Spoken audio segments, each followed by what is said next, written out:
Why, you should die like an animal, you son of a bitch.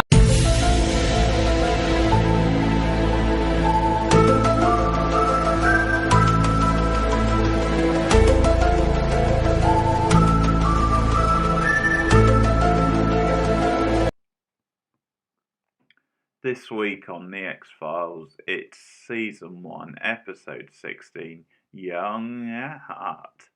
So, the plot of this one, as you might gather, is an ex case of Mulder's comebacks to haunt him in the most mysterious way. So, at the start, we get this flashback of this weird experiment going on like a hospital facility,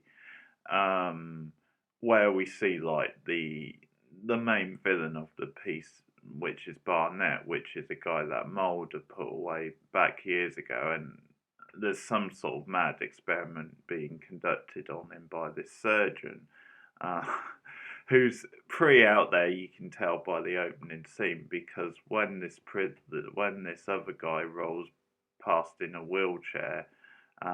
Sorry, that was a bit insensitive saying roll, but it's the truth. He's then and he sort of pokes his nose, like the surgeon. I forget his name now, the name of the surgeon, but he threatens him with a scope. Or it's like, mind your own business, go back to bed. So that's the setup for the episode, and then what happens is that these crimes start being committed, and Mulder is convinced that then it's Barnett, even though Barnett died years ago, or was said to have died in prison, because Mulder's the one who put him away, and he knew about this like experiment that was on him, but about how Mulder's testimony failed to sort of put him away and give him the death sentence, but so he kept getting like reprieve. But then Mulder assumed he died in prison like 10 years ago, something like that. But then they get evidence to the contrary, and Mulder is convinced that it's Barnett who's like popping up and committing these crimes, and that it's him. He at one point he talks to him on the phone, this sort of secret mystery type voice. We get this scene of like almost a silhouette type face talking to Mulder on the phone. We get Mulder's ex-partner Reggie, who's involved in the case and helps out. I guess that's to give a little bit more credibility to the past. And the way the episode plays out is that Barnett is basically playing mind games with Mulder. He starts following him and Scully at some point. He starts taking pictures of them and dropping them off, and Mulder goes full blown like manic Mulder. It's like, I'm gonna get you, you son of a bitch. She's pretty funny. Also in this episode, we get some flirty Mulder. Also, it seems, with this scientist friend of his, this Dr. Anderson. There's some sparks flying in that lab, I can tell you that. I mean, she gets his like juices flowing with like expressions like, like bodily contact, and what else did she said? Like, oh yeah, finger dexterity and pressure points. That's it. And there's this intimate scene of them across from each other looking in their little telescopes.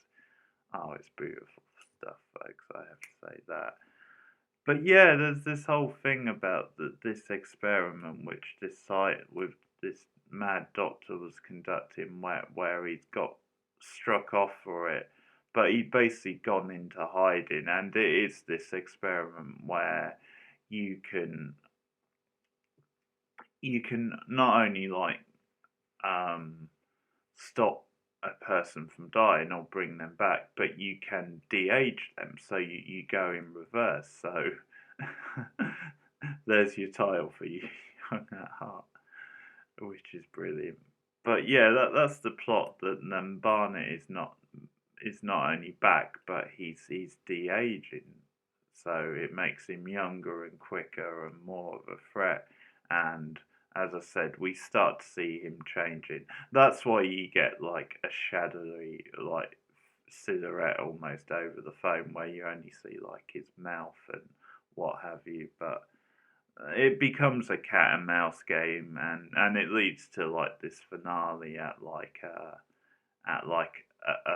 recital at a concert hall that one of Scully's friends has. But it's yeah, it's a really really ropey episode. It's very sort of dated and 90s, and because it kind of starts off quite solidly, but in the back half it just gets very sort of like ridiculous and cheesy, because when we start hearing more about this project and this science and what Barnett has had done to himself, he goes basically the experiment involves like a salamander hand, because they're using like sort of like animal type tissue, and so he's literally got a salamander hand.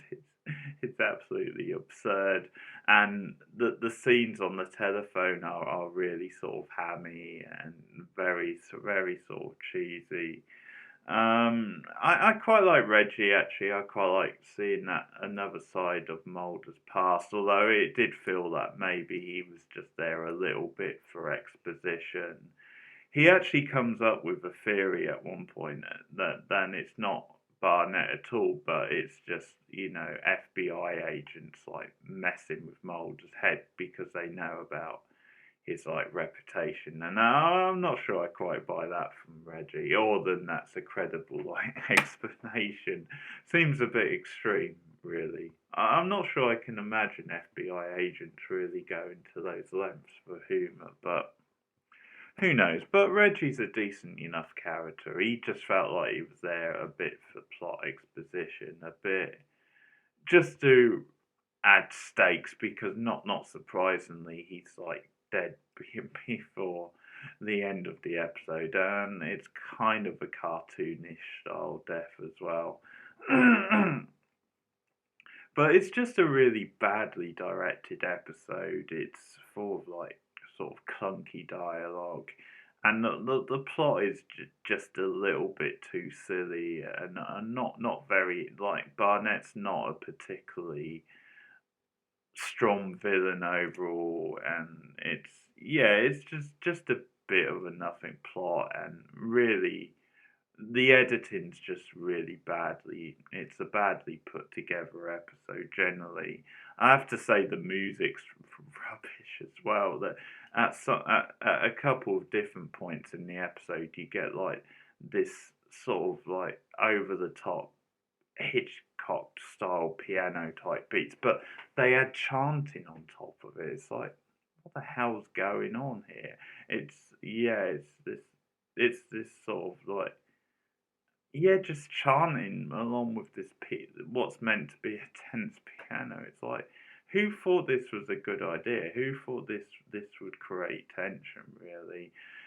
Another thing that annoys me is that we get Deep Throat just plopped in randomly for plot exposition. It feels a bit like back in Ghost in the Machine, where he was just there for just to explain the plot a bit and just to have a more maybe official figure, but he doesn't need to be there. There's no real credible reason for his like presence in the episode, and it's a waste of the character. And he had there's this sort of subplot about the fact that basically Barnett has taken the research from the original Doctor, who essentially ends up being a more innocent character than we first think, because he says then his like experiments was actually to help out,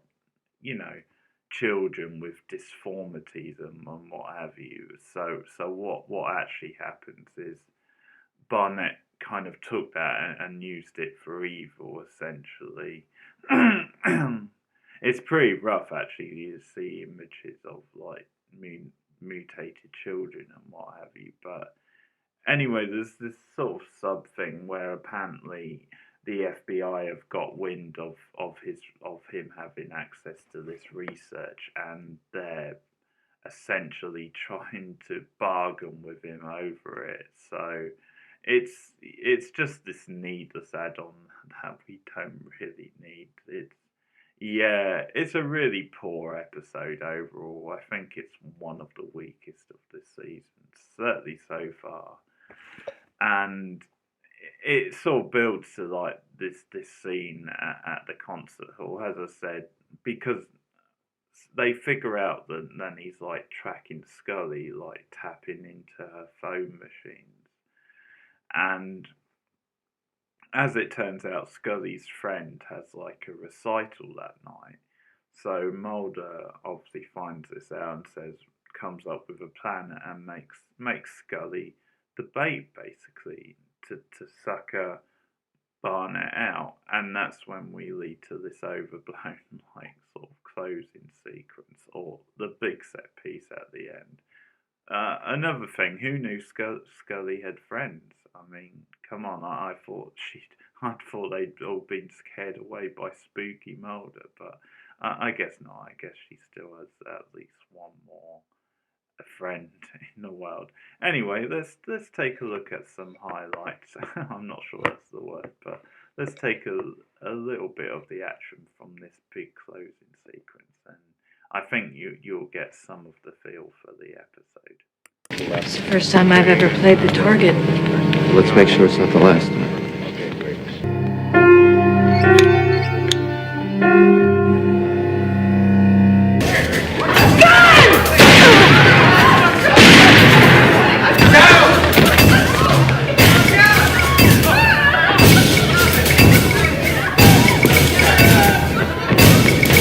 Check her out!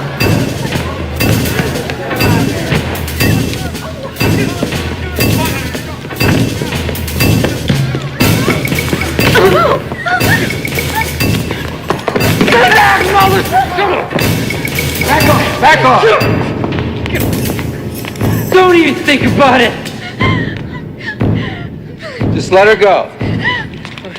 Go ahead, shoot! Go ahead, man! Shoot, Mulder! What are you afraid of, huh? What, against regulations? Huh? No, man, you need me alive, don't you? Because I'm the only one who knows what the research is, huh? So I can shoot her! And you just have to live with it, don't you, huh? Shut up! How about it, Mulder? Just like old times, huh? Huh? Kelly, an ambulance is on the way. Easy. You all right?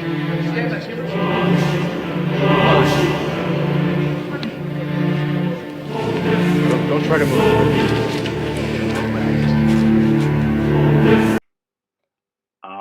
The trusty bulletproof vest comes to Scully's rescue, not for the first time, and not for the last time in the X-Files. Good stuff there. But yeah, I think that gives you a sense of the tone of this episode. It's really a bit poor. It's not the worst I've seen, but it's sort of up there for this season, at least. I started to remember bits of it as I went on, but it's not great. The episode title does crack me up, especially when you find out what it's about and why it's called Young at Heart. That's absolutely genius. So I've got to give them props for that. But no, kind of cheesy, a bit bland, not a lot going on. Very, very ropey, as I said, very rough around the edges. This is not one that sticks in the memory, which I have to say means that the Scully-centric episode from last week, Lazarus, is much better than the moldy The Mulder-centric episode from this week. So 1-0 to Scully on that front, I guess. We'll see how the sort of centric episodes, Mulder versus Scully centric episode, match up against each other later on in the show. But this one did not linger in the memory, and I'm not surprised. So I'm going to give Young at Heart 4 out of 10. It's when I look at the big list of the rankings, it's going to go in the bottom 4 basically. It's not as bad as Gender Bender, which I watched and reviewed a couple of weeks ago. It's not down there with the trash of Space and Ghost in the Machine, but it's not as good as Something as Fire. It's going in the bottom 4 basically. So that's where I'm putting Young at Heart. Let me know your thoughts in the comments below. Like and subscribe and all that stuff. You can get me up on Twitter. I'm Keith Beard on Twitter, and also ding the bell on YouTube for more notifications when I go live or when I post a new video. But I'll be back next week around about the same time probably with another X-Files review. Next week's episode is it EBE? I think it is. I can't remember the exact letters, but that's coming up. And if I'm not mistaken, I think it's the first appearance of the Lone Gunmen, a group that becomes quite regular recurring characters in the X-Files show. Even got their own spin-off at one point. So be interesting. It's another one that it's been a while since I've seen. So interesting to see what I think about that. But thanks guys, and I'll see you again soon. Goodbye.